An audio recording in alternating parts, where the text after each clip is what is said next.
Welcome, Dota friends, to this complete soft support guide. It's a big topic and we're going to get really into it, so buckle up, it's going to be intense.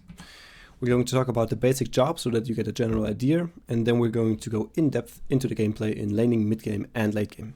To get started, you will be situated with your offlaner, which is top lane on Radiant and bottom lane on Dire. What is your basic job as a 4 position? Your job should be to win the offlane, meaning that your offlaner is having a good game, and you should win one other lane by rotations. Overall, during the game, you will be the rotating playmaker that will bring additional damage, control, or information that your team would otherwise be lacking. You should purchase relevant items, Vessel, Euls, Hex, Blink, whatever your hero needs, whatever your team needs, and you can also go big in this. The 4 position is getting almost the least amount of gold, 5 is even getting less gold, but nevertheless, you should not be entirely poor in the game, but be able to get to these crucial key items that can turn around the game really. And you should take over unattended farm that often either you can take in where like other heroes would struggle with it, or other heroes could take it, but nobody really wants to go there or wants to be there right now.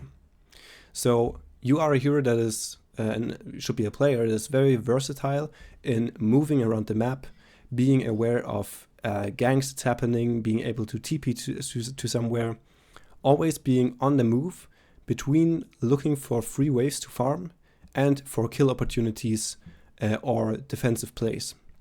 So in my opinion, the 4 position is one of the most versatile roles, simply because you need to be active the entirety of the game, and it is not by hitting creeps. In comparison, a carry, I'm not saying that carry is playing easy. Carry playing is easy, but a carry, like his basic job is to go hit creeps, be really rich at the end of the game, kill the enemy. So that's really easy to understand. The soft support, on the other hand, I think has a very much more complex role, and it's not as easy to understand. This is why we will really go slowly, step by step, and look into real-life examples of pro players and what they are doing and how they understand the role. So let's go into the gameplay aspect. Pre-laning, that's pretty simple. You should always smoke out of base, simply because that enables your mid laner to get a good ward down and potentially gives you a kill opportunity. This is why you should also be grouped with your team and then potentially block the safe lane wave. What this means, I will show you in a second, but I made a longer video about this, why this is good and why this can salvage off lanes really, really hard. I will give it to you in the info box and also in the description below. For laning, I will firstly go about the things that I wrote down here, and then we're going to look into examples, alright? So laning overall is a pretty big topic, could deserve its own video, so we are going to get into it, but maybe not on a level as deep as it could be. What I wrote here is things that I hope can help you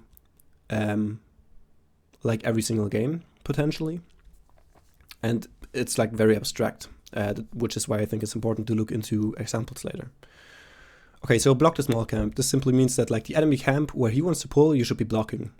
Because what the lane is about is winning the CS battle. And if you can kill them, it's good, but it's honestly mostly about getting last hits. And for you offlaner, it's easiest to get last hits when you are close to your tower, because you cannot get to rest as well. And it also opens opportunities to chase down the enemy to his tower.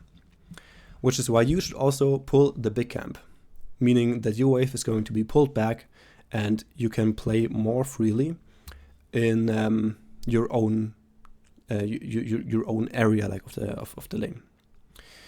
Harassing the carry has the priority over harassing the support, but it's not always possible, because that's the reason there is a support to like prevent that.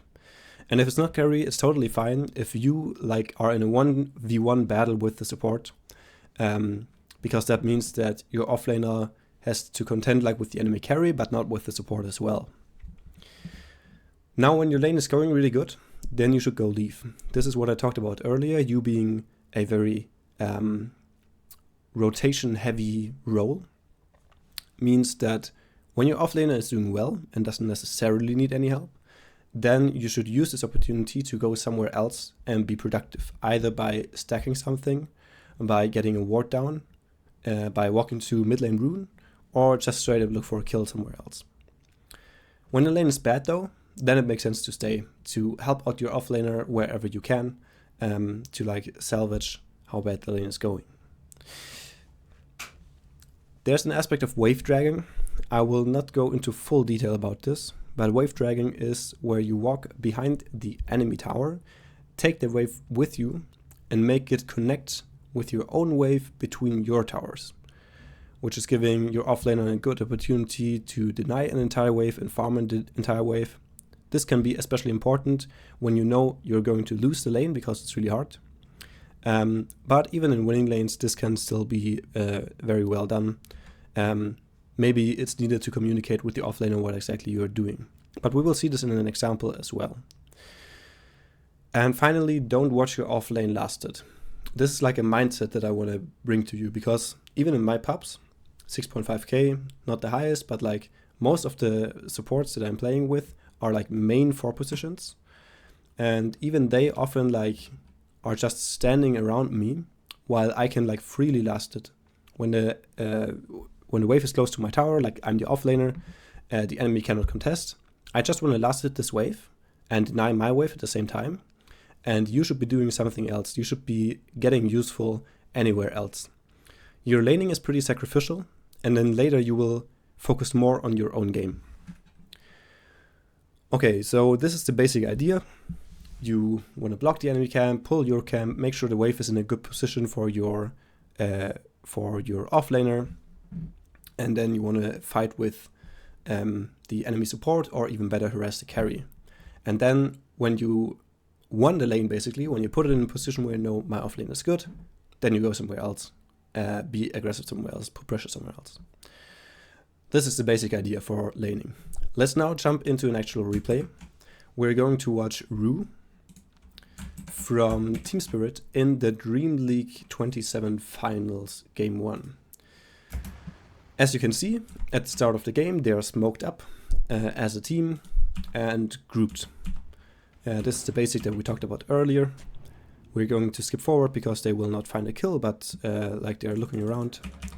We have still directed camera. Let's go to player view. You can see he's a sentry ward at the start of the game, which you always should buy. And really quickly, we're going to see the wave block here. This time it's somebody offlaner, obviously can none by the 4 position as well. Doesn't matter who does it.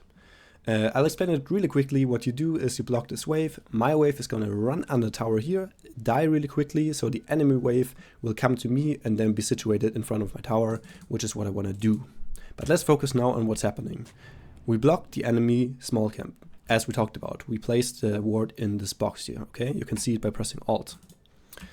And then we're going to just chill. No aggression shown yet. Why? Because we're just pulling the wave back. Wave is pushing into us, and this is what we want to have happen. We see this situation where they like 3 men on the enemy carry. This is obviously not going to happen in your everyday game, but we will just focus on what like we can learn in general. So his own camp is unblocked, so he can pull it, and that's the first thing he actually does. He's like walking into the Witch Doctor to make sure he isn't contesting the pull. And now that this happens, like what is the next plan? Let's look at the wave status.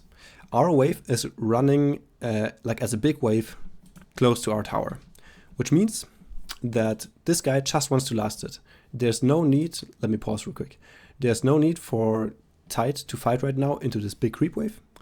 He just wants to last it. This should be what is on your mind. Like, what does my offlaner want to do? He just wants to last it. And this is why he runs into the Witch Doctor, who is going to this camp. He wants to leech XP and maybe get a last hit or 2. And he runs into the Witch Doctor, which is obviously easier because Nature's Prophet isn't there. Now Nature's Prophet is coming, and he's like retreating back. But even still, see how his camera is not even on this wave of his. His camera is fully solely focused on what is happening here, and he's trying to contest this last hit. He doesn't get it, but what is happening is that he's fighting with the enemy over the pull camp, and not over the wave. This is important at this stage. Maybe you missed it, but in the meantime, Witch Doctor dewarded his own camp. Okay, so our sentry is gone, which means that in minute 2, they now have a camp which can be pulled. And this is the next step that we talked about. You want to have the wave close to your tower, and the way to do this is to make sure the enemy doesn't pull, and we can pull whenever we want. And this is why he's standing over here, not taking the XP of his offlaner. And as soon as the Witch Doctor is trying to pull, let's see the Witch Doctor for a second, he's trying to pull here, and Task is going to come out of the shadows and attack the creep camp to contest it. His aim is that the creeps will attack him and not pull the wave. It doesn't end up working out, but this is besides the point. This is like what we want to see happen. Notice again, we're not walking back to the wave. We're also not being overly aggressive, but we're just here leeching XP, trying to benefit as much from their successful pull as possible. Now there's nothing to do for a while because there are no camps to pull or to block. He here attempts to block the enemy camp, but then sees the courier opportunity and chooses to go for that as well. But initially we saw that he put his body into this box, which would block the camp. Whenever he can, he's slightly trading with the Witch Doctor, but no crazy stuff, okay? No crazy stuff is happening. Nevertheless, this is a good wave. This is another pull contest. Witch Doctor, I think, didn't even try, but nevertheless, you want to be ready for when he does. This basically almost concludes the lane, okay? I'm going to notice Lotus Orb, Lotus Pool. That is something that Tusk did actually not really care for because our Tidehunter took care of it. But that's something that we don't see in this lane example, that on minute 3 there's this timer where you want to look for Lotus. To talk quickly about the Lotus, when your wave is sitting down here, then going for Lotus is kind of difficult, because let's say I'm Nature's Prophet, Witch Doctor, maybe I don't want to step up too close to here, because I can potentially get chased down.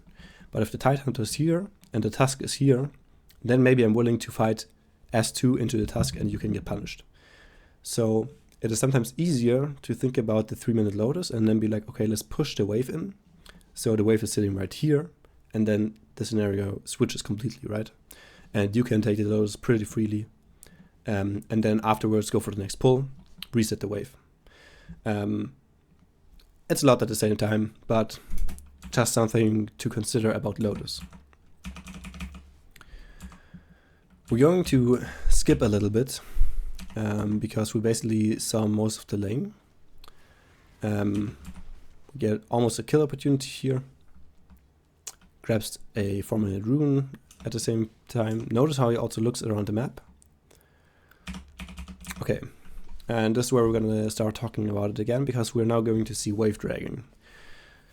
So Tusk is at the enemy pull camp. Notice how much time he spends around this area overall. And he holds the wave, blocks it again, and then he grabs the entire wave and now drags the wave. And what you just do is you take this creep wave. What's really important is when you walk uphill, you need to turn around, hit them once, because otherwise they will de-aggro and not follow you. And then you walk back here and connect the waves. And this enables the Tidehunter to deny his entire wave while getting a wave as well. Again, Tusk not watching his offlaner lasted. He's looking somewhere else. He's already running towards mid lane. And why is he running mid? Because of 6-minute runes. Like 35 seconds now, and there will be runes, and he wants to be ready to potentially fight for them. Maybe quickly to the pull stuff, the same thing will be done here, where you take the wave here, and then you drag it like over here. Let's actually make it like this. Drag it over here, behind here, through the trees, and then connect them here. So, same scenario. Okay, so Tusk is ready for the power rune, and he will then see like an opportunity bottom, where they get a kill, get another kill, They kind of do get traded out unevenly, but the point I want to make here is that he has eyes for his other lanes, and I think this is really the most important thing for 4 position. Next most important player who should look out for this is the mid lane. But you are the rotating hero on your map. And now, to finish the laning stage, we'll see after this respawn, he is participating in a fight mid lane. And after this fight, next objective is the Wisdom rune, which is where he runs to. For you, in this time, laning phase is over. It's different for the other heroes. Like, all heroes in Dota 2 have a laning phase that is like at least 8-9 minutes. The lower you go in rank, the lower your laning time will be. But like even in high ranks, like people sometimes like to be in the lane for like 12 minutes.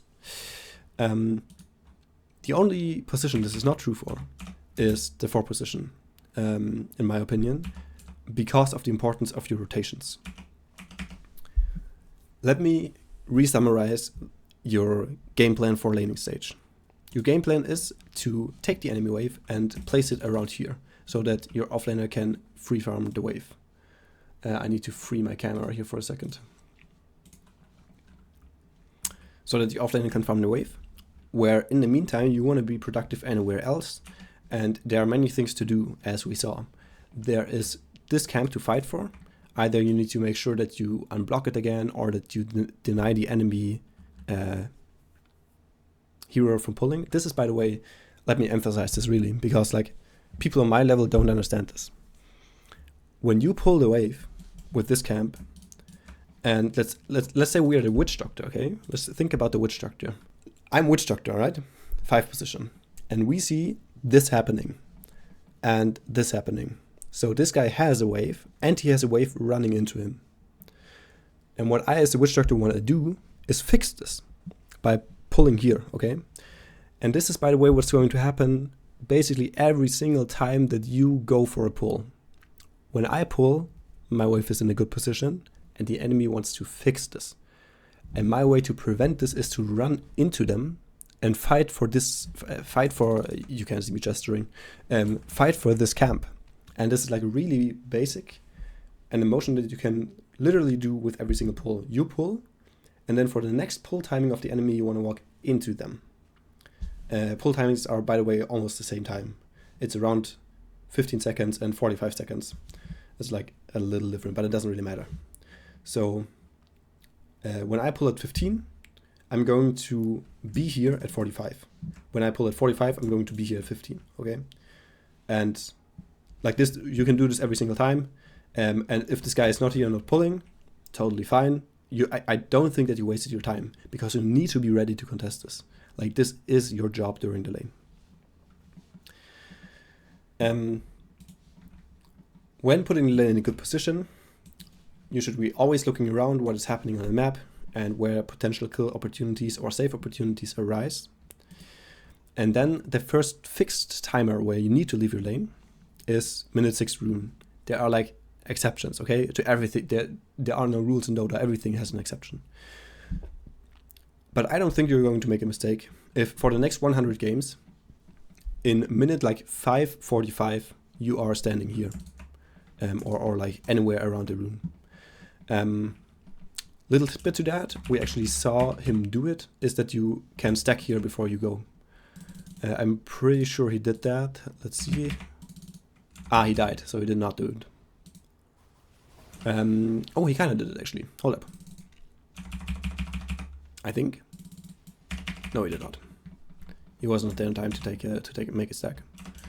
But when you are walking here, and it is 5:30, you can start walking down, and then you're going to make a stack. And don't take the double stack in this case. You need to be ready for the rune. So only stack this one, and then walk to the rune. Same thing goes here, by the way. If you're bottom, you're going to walk like this, take the stack, and then walk to your rune. And like many games, your rune won't be where you are, and like the enemy gets the rune anyways. In some games, your mid laner isn't with you, and you are a ranged hero, and you need to like deny the rune before the enemy gets it. So many scenarios happening in Dota. But the potential to deny a rune from an enemy, meaning getting a rune yourself or denying it, or picking one up for your mid laner, can be seriously game changing. And this is what you are here for. So I think this should be the overall plan.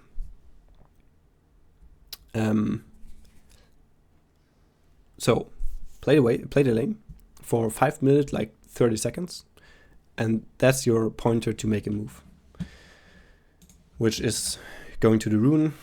Here we actually saw an exception here, right? So he was potentially ready for the rune, and then he saw this opportunity bottom where he TP'd.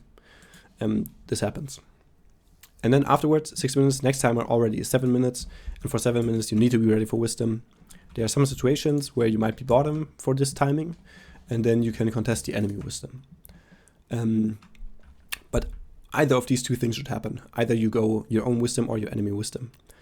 And that's a 7-minute timer, and this ends your laning stage. From that point onward, you are wherever you are needed.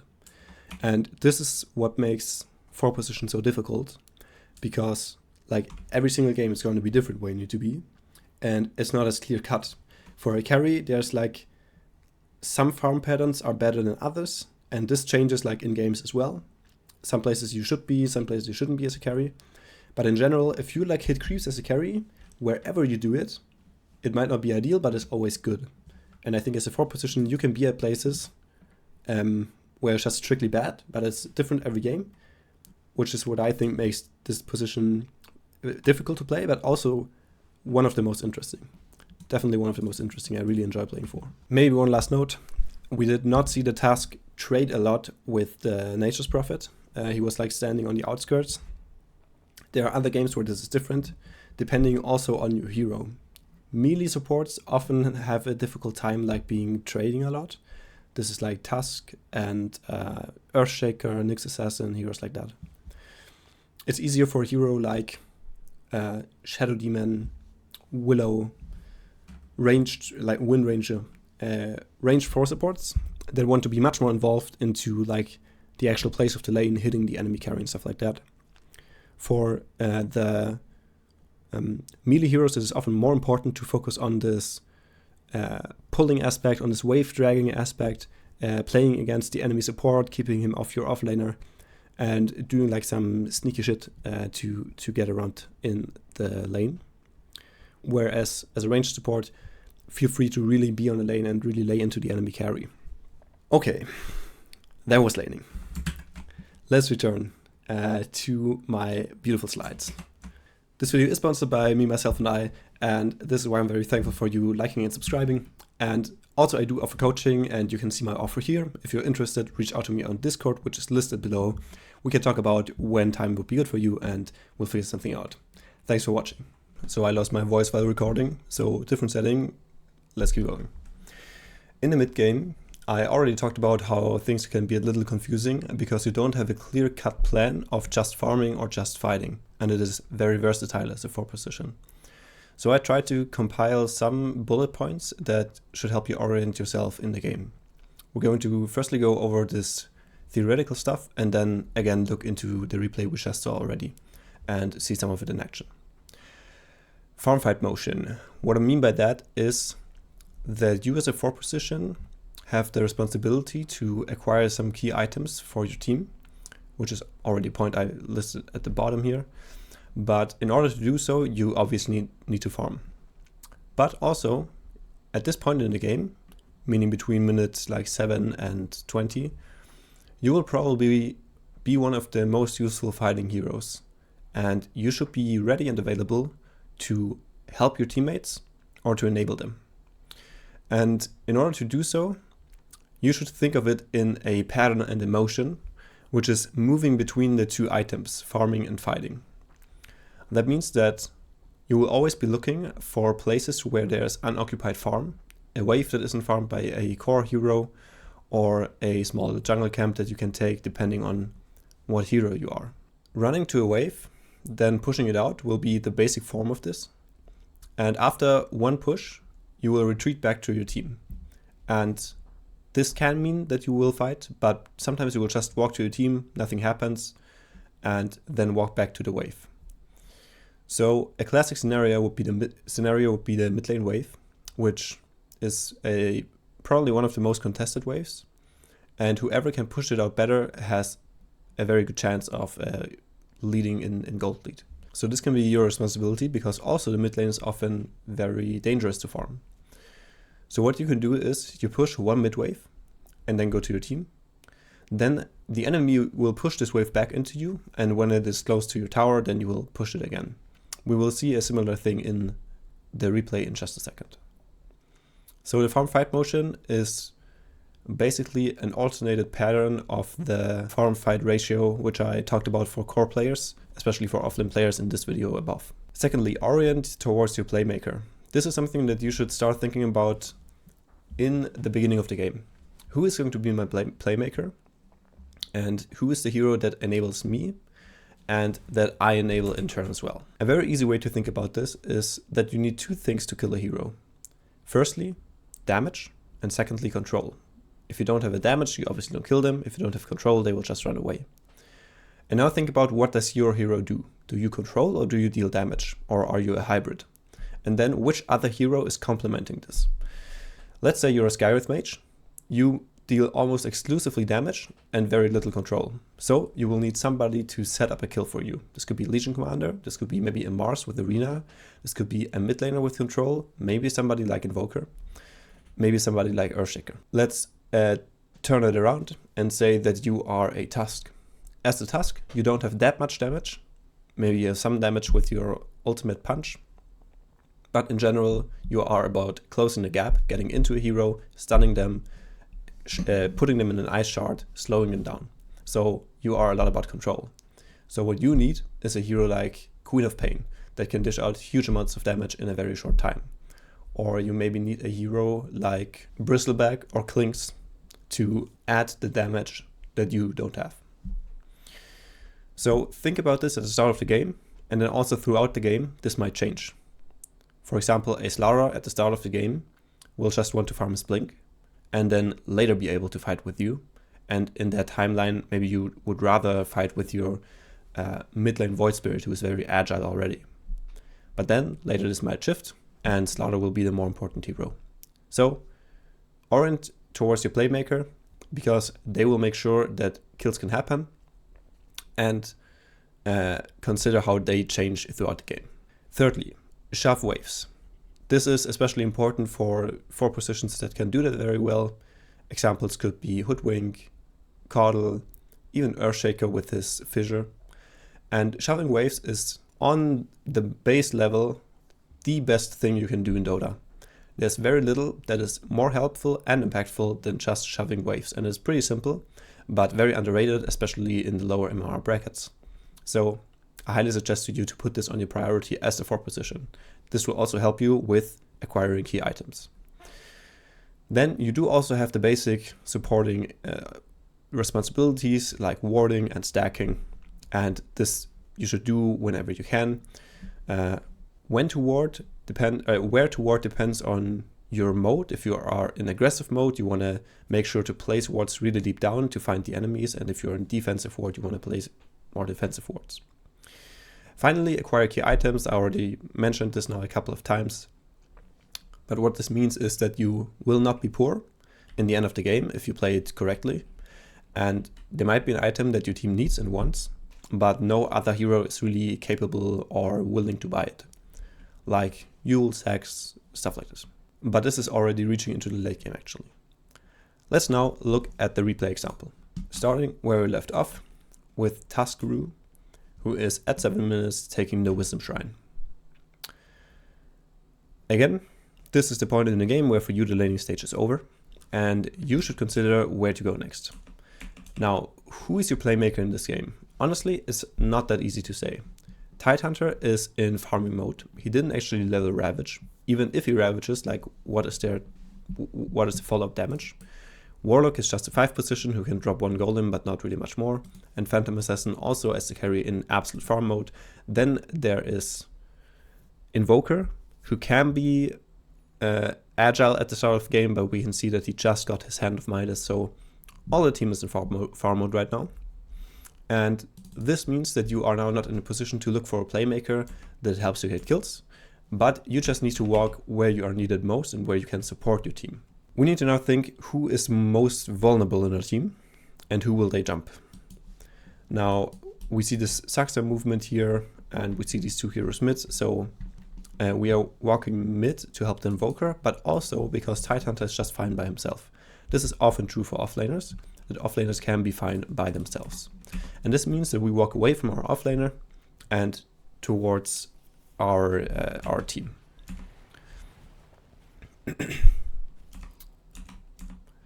There doesn't need to be much happening. We have walked to our team and now he's at the wave, because the wave is unoccupied and he's trying to push it out. As soon as this Invoker will TP back in, of course Invoker has the higher farm priority, so he will leave it to the Invoker.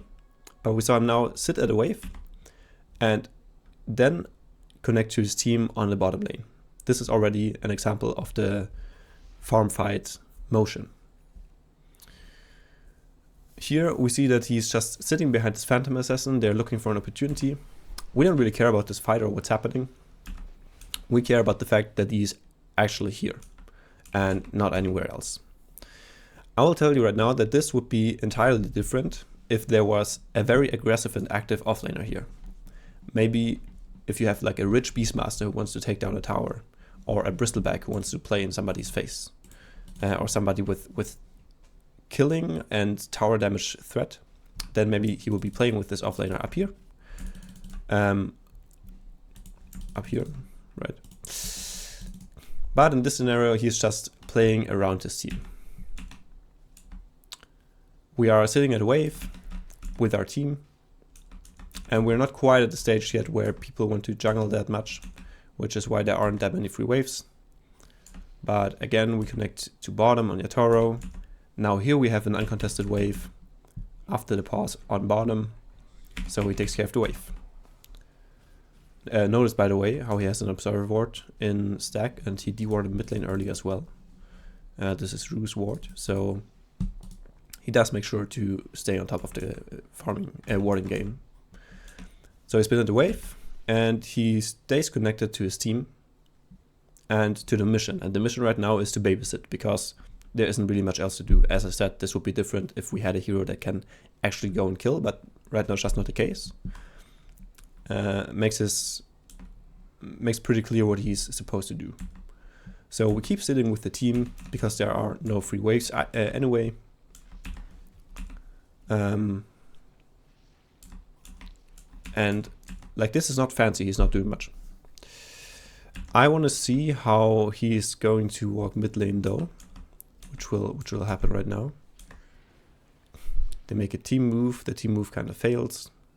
We are on a mission to deward right now. And now we are very close to 6. And this means that we want to sit on the lane and get the farm. They probably even communicated this, that Rue is going to take the XP here. So we're going to see Rue sitting at the wave. With the level 6, guess where we're going to go? Back to the team. And we look if something is happening. Nothing is really happening. And this mid wave is going to be pushed in again. You can actually see when this decision was made for him. So that was way too far. So he pushes the wave, walks back bottom. And we can already see this is getting pushed out again by Melody. And we are looking bottom. Nothing is happening. And then we just turn back around to mid lane, because this is going to be pushed out. He actually looked mid for a second there. And we are at the mid wave. After the mid wave, where do we go? Connect somewhere to our team or go stack. In this scenario, he actually gets picked off here, which I don't know if he planned this, but no, either way, this is really good, because if Rue isn't here, Invoker is here and Invoker is getting killed. So actually kind of goated. Also, maybe you did not notice, but it was not random for him to walk here. He was again trying to reconnect with his team. And dying this honestly very valuable death. They kill Watson in the meantime. Very good death. Okay, last example, post-death, we reconnect to our team and we take a fight here. Again, we don't really care about the fight. It works out pretty decently. And he walks to mid lane to farm the wave. Okay, so all this to say, this farm fight motion doesn't always look as static as you could imagine.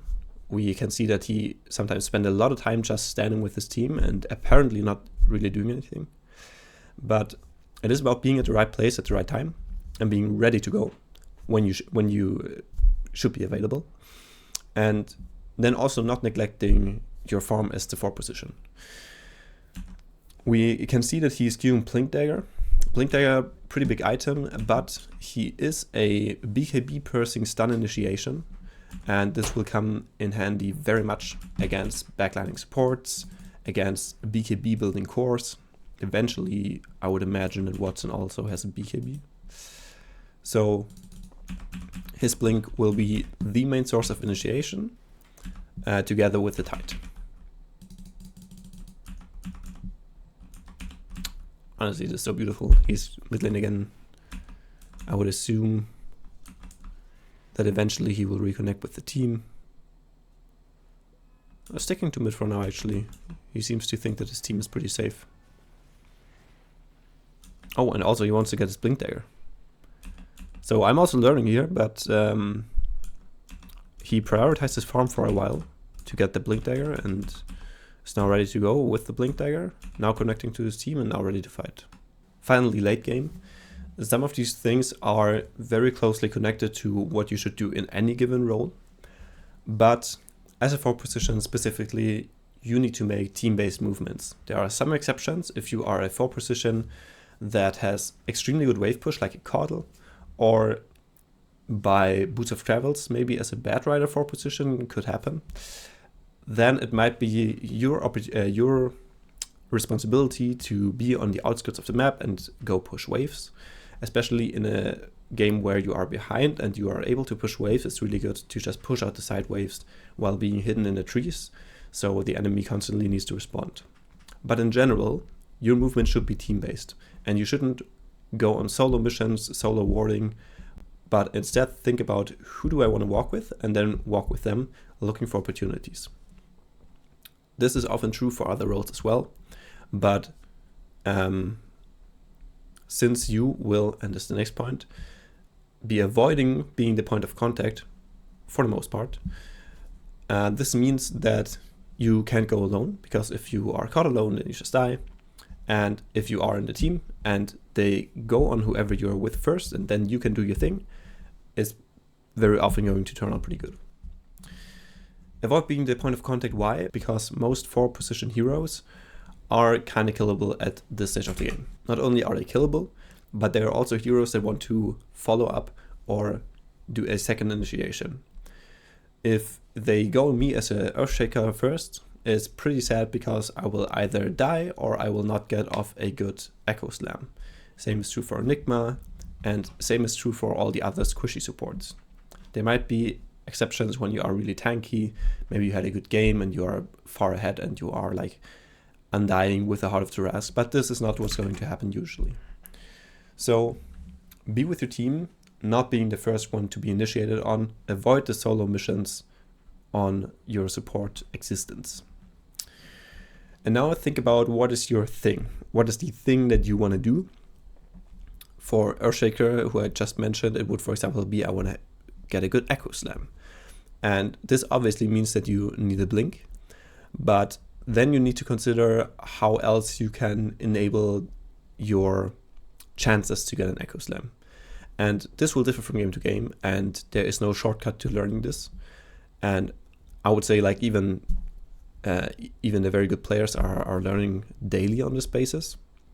But it could be eventually going Octarine Core. It could be going Refresher so that you can get a second Echo Slam. It could maybe be a Shadow Blade so that you can come out of invisibility to use it. But it could also be a saving item for one of your core heroes, because maybe you have a tank hero that wants to go in front, but could die if he isn't protected. So you buy an item that will help him be protected, maybe like a Wind Waker, and By doing so, you can send him up front, they will clamp on him, and you will get a good echo slam. So this will be very nuanced and different from game to game. But this should be your question in mind. What is my thing? What do I want to do? This can also be just saving a hero. You can say, I have a Draw Ranger, and Draw Ranger is dealing a gazillion damage, but she will always die when they jump on her. So I will buy items to make sure that she survives. Even though maybe my kit would do something different, maybe I'm Bad Rider and I actually want to blink in catch someone.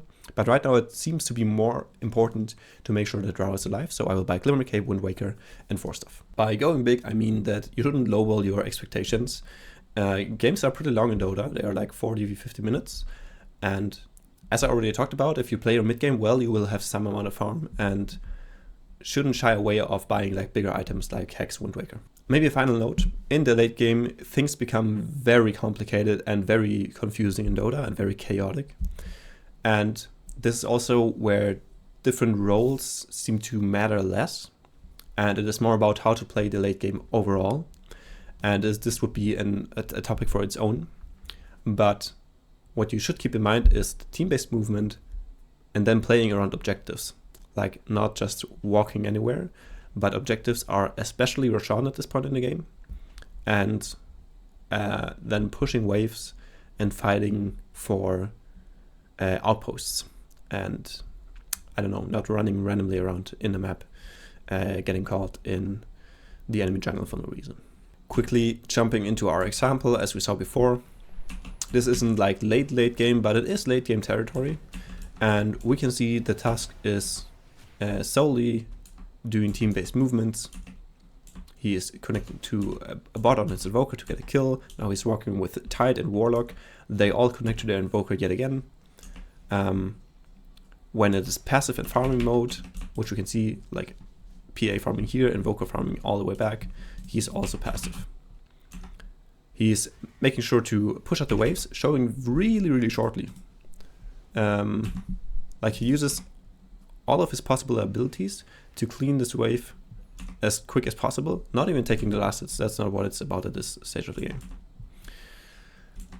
game. We are with the team.